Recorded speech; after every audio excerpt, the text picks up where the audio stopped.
আপনাদের জন্য নিয়ে এসেছি এক দুর্দান্ত আলুর রেসিপি। এই রেসিপির জন্য আমি 2টি আলু নিয়েছি, 1টি ডিম নিয়েছি, হাফ কাপ বেসন নিয়েছি, সাথে কিছুটা কর্নফ্লাওয়ার নিয়েছি। তো বন্ধুরা, আমি আলুগুলো ছাড়িয়ে কেটে নিয়েছি। তারপর এতে এবার আমি ডিমটা ফাটিয়ে নিচ্ছি।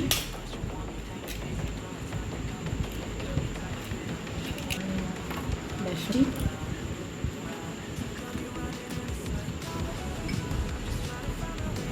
দিয়ে দিচ্ছি, ছোটো চামচের 1 চামচ লঙ্কা গুঁড়ো দিচ্ছি, হাফ চামচ জিরে গুঁড়ো দিচ্ছি, হাফ চামচ গোলমরিচ গুঁড়ো দিচ্ছি। আমি এতে 1 চামচ নুন দিচ্ছি, আপনারা স্বাদ অনুযায়ী দিয়ে দেবেন। এরপর আমি এটা মিক্স করে নিচ্ছি, এর সাথে ভালোভাবে মিক্স করে নিচ্ছি, ভালোভাবে নিয়ে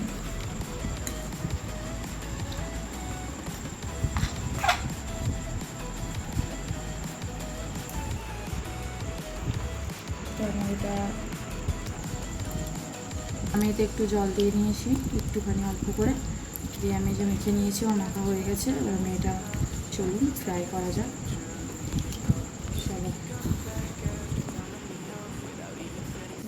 কড়া গরম হয়ে গেছে, আমি এটা তেল দিয়ে দিচ্ছি।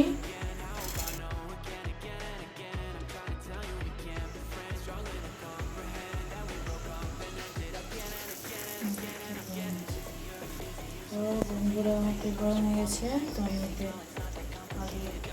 আলু কম গ্যাসটা কমিয়ে রেখে আলুগুলি ছেড়ে দেবো একটি করে।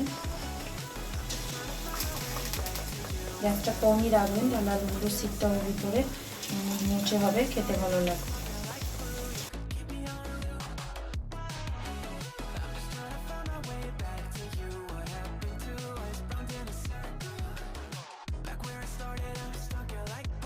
এবার আমি আলুগুলো উল্টে নিচ্ছি। গ্যাসটা কমিয়ে রাখবেন, আলুগুলো ভিতরে আলুটা সিদ্ধ হবে না।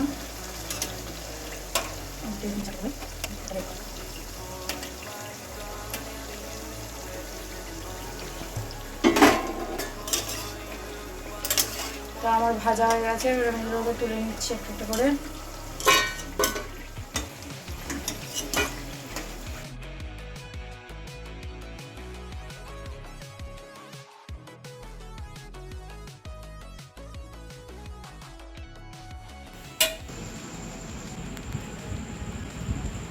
গরম গরম আলু